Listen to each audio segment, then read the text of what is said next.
same time. So yeah, you see at shooting ranges, you know, they have to stand. I know you can't like obviously walk around with a gun in a shooting range, but you see it in cops all the time. Cops have to like have their foot, to have the placement for their feet. They're trained to stand there and aim the gun. Now the last argument I'm gonna, there's probably more, but the last bit I'm gonna go on about is you're on about Capcom already having the versus mode downloadable content on the disc. I've actually said this to you know, but I'm just going to say it for the sake of the video, for YouTube. Yeah, sure, you know, having it already in the disc, why not just give the people to it? I have no problem with that. First of all, Resident Evil 5, like nearly all the Resident Evils, have amazing replay value and unlockables. Resident Evil 5 is no different. And I just want to point out that if you think that's bad, don't play too much Metal Gear Online. I love Metal Gear Online, but it's not really nice with a use of a 3 meg connection. I had to leave the PlayStation on 8 hours to download an update that you have to download and install for expansion packs that you might not even buy. You cannot play unless you download this data and install it.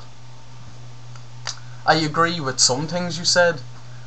I think that Resident Evil 5 didn't step up the bar to my expectations, but still, I think the co-op is still mad fun.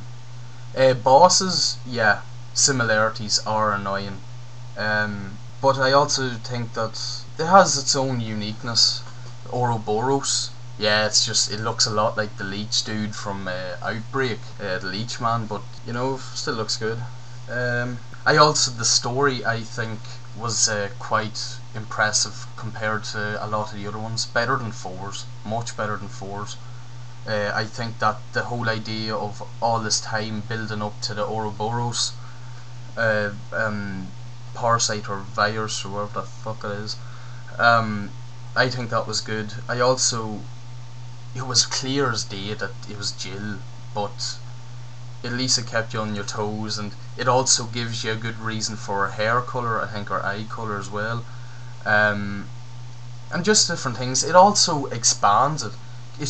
You really feel that Chris and Chev is working for this organisation, the BSAA, and I think that there's a new direction for the series, is bringing it more into this this openness.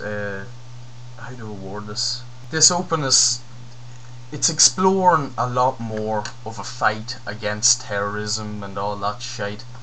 And I like the fact that like you went after Irving and it turned into a much bigger picture than expected and all. But anyway, I'll not let this drag on anymore.